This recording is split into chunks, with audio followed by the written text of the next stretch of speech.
నమస్కారం అండి. ఎన్నో హెల్త్ బెనిఫిట్స్ ఉండే సాములతో ఇడ్లీ దోశ తయారు చేసే విధానం చూపిస్తానండి. సాముల ఇడ్లీ కోసం సాములు తీసుకున్నానండి. కొలత ప్రకారం చెప్తాను. 1 కప్పు మినపప్పు, 1 పావు టీ స్పూను మెంతులు. ఇది శుభ్రంగా కడిగి 2 సార్లు నీళ్ళు వేసి నానబెట్టుకుందాం. సాములు కూడా అదే కప్పు కొలతో 3 కప్పులు వేసుకున్నానండి. ఒకసారి 2 సార్లు క్లీన్ చేసుకుంటాను. నీట్గా కడిగి మినపప్పులో నీళ్ళు వేసుకున్నానండి. అలాగే సాములు కూడా 2 సార్లు నీట్గా క్లీన్ చేసుకున్నాను. ఇప్పుడు దీంట్లో మంచినీళ్ళు వేసుకుందామండి. నీళ్ళు మళ్ళీ పారేయకూడదు. ఇదిగోండి కొద్దిగా నీళ్ళు వేసాను. ఈ 8 గంటలు నానాలండి. ఇందులోనే ఫైబరు బాగా విచ్చుకుంటుందండి. చాలా పీచు పదార్థం ఎక్కువ ఉంటుంది. 8 గంటలు అయ్యాక చూపిస్తాను.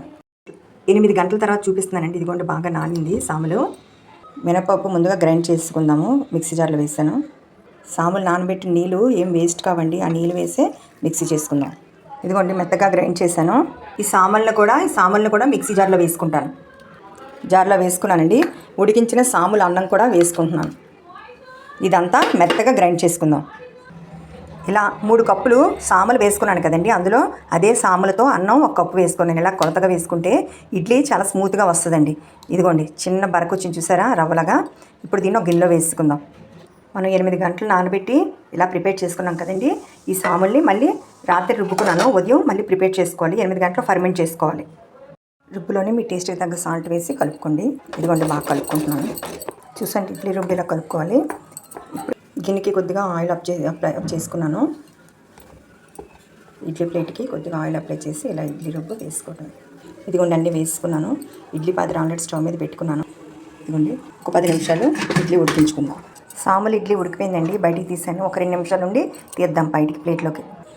మనం ఇడ్లీ కూల్ అయ్యేలోపు ఒక దోశ కూడా వేసుకుందామండి. ఇది మనకు నచ్చిన విధంగా టిఫిన్స్ తయారు చేసుకోవచ్చండి. ఈ రుబ్బుతోని సాముల రుబ్బుతోని పలుచగా వేసుకుందాం. మన ఇష్టం. మసాలా దోశ అది ఏదైనా వేసుకోవచ్చు.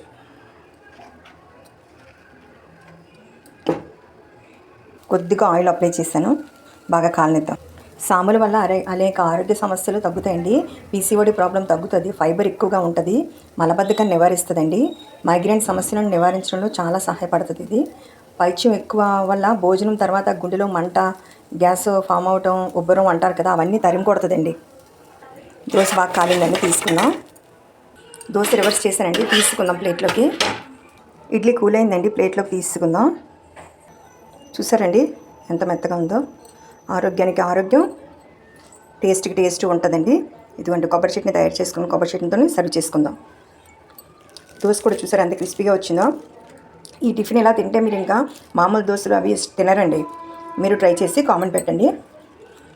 మా లక్ష్మీ ప్రభా కిచెన్ని సబ్స్క్రైబ్, లైక్, షేర్ చేసుకోండి. Thank you.